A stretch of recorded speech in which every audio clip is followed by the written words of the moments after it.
The idea that Mark Zuckerberg runs Facebook is a joke. I mean, have you seen those staring eyes in absolute terror and that bewildered face when he's being questioned on Capitol Hill? I mean, the idea he's running a company like Facebook is ridiculous. Obviously, there are other forces involved here, and that's where you get your coordination from. That's why Amazon, and Facebook, Google, and Twitter, and Apple are all censoring in unison, because it's coordinated towards this goal of complete control of information. This whole conspiracy to enslave humanity is a psychological game. Where does human behavior come from? It comes from human perception. Where does perception come from? It comes from information received. Whether it's a personal experience, which is a form of information, whether it's a newspaper, Facebook post, or whatever, it's information received. Now, if you go deep in the shadows, beyond the politicians, you reach that level of this web where they understand, A, how reality works, they just don't want us to know, and B, how the mind works, how psychology works. And what we're looking at, because it's a few manipulating so many, the only way that you can achieve that is by controlling the perceptions of the many, and by dividing and ruling the many as well. But you've got to control the perceptions of the many. And to do that, you control information. How long could you live without your smartphone? You can't put your phone down.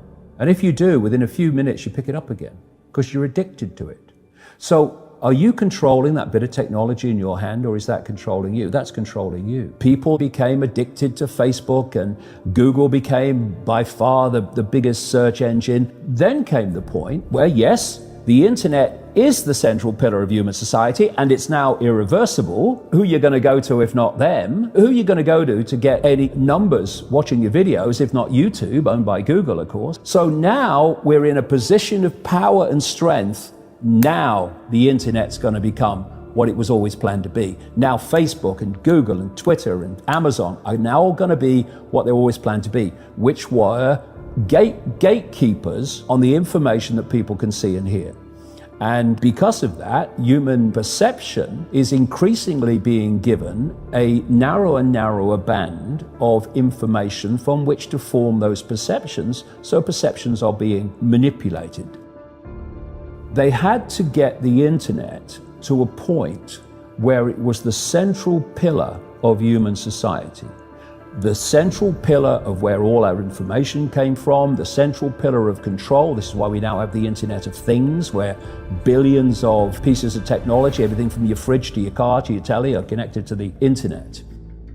We've been through a process of preparation, of getting people, first of all, stage one, addicted to technology that they hold, holdables, smartphones, tablets.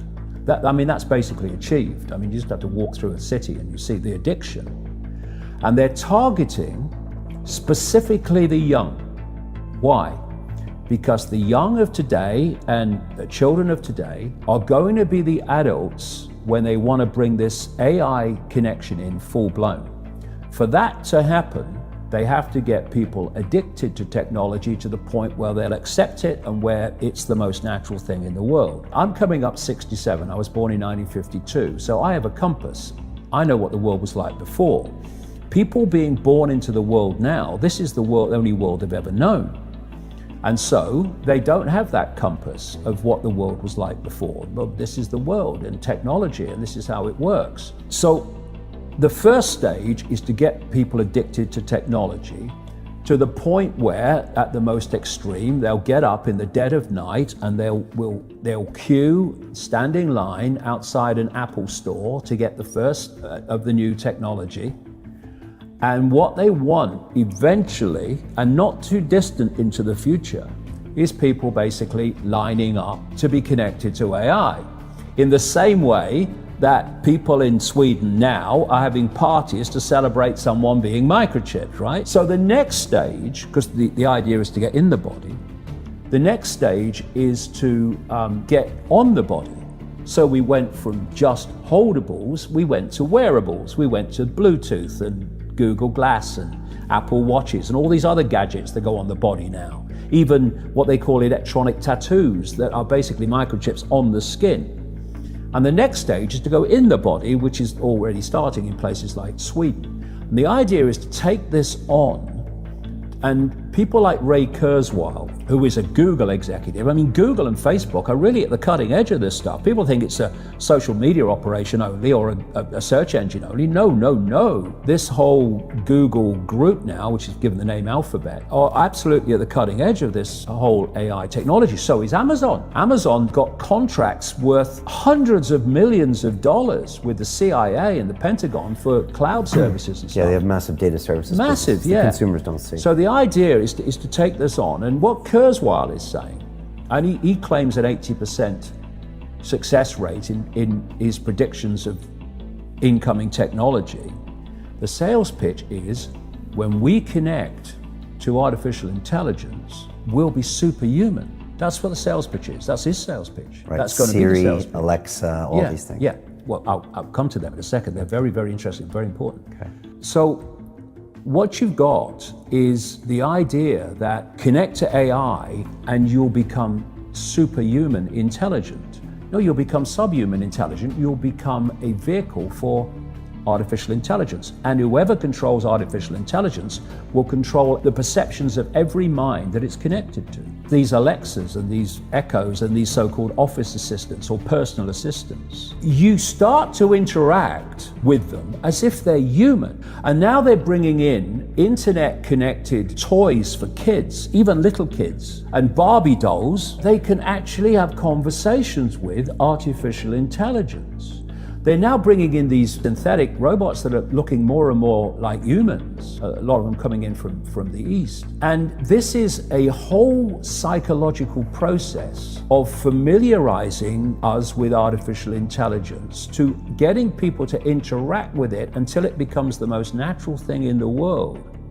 Is this a positive thing? What if it makes us live better lives? Could it be?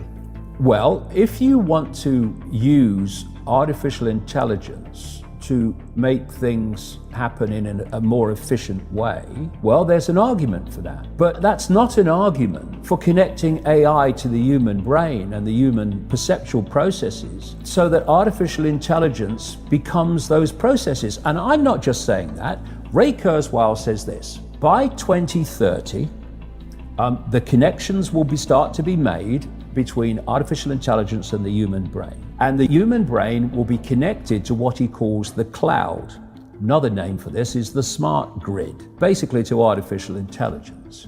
And he says this too, because his sales pitch is it will be fantastic, it will be superhuman, that as time passes, artificial intelligence will be more and more of human thinking and human perception until basically it's the totality of human thinking and human perception, at which point we won't be human anymore in terms of the consciousness processes we are using today. We will be artificial intelligence. And this is the assimilation I'm talking about. And the point is that if you are connecting the human mind to a grid, a global technological grid, that grid can be centrally controlled. It will take at the center point very, very few people to run it, and even fewer to decide how it's run. I have a kind of very simple rule of thumb. When people say to me, well, what are the areas that are of the agenda? And I say, look at anything you cannot have an alternative opinion about. Look at any subject where to say something different from the official narrative, you're going to get abuse, you're going to get called a Nazi, an ist of some kind, and you're basically going to get shut down. They are the key areas of the agenda, or many key areas of the agenda. And see, this is the whole point. If I want you to believe something, or I want the public to believe something, and I know that what I'm saying is so utterly flawed in my justification of it, that if there was an open debate where all opinions, facts, and evidence could be freely available and discussed, I'm going to lose the debate. So what I want to happen is not going to happen because I'll lose the debate, because I won't be able to justify it in an open debate. What do? You don't have the debate. You shut it down.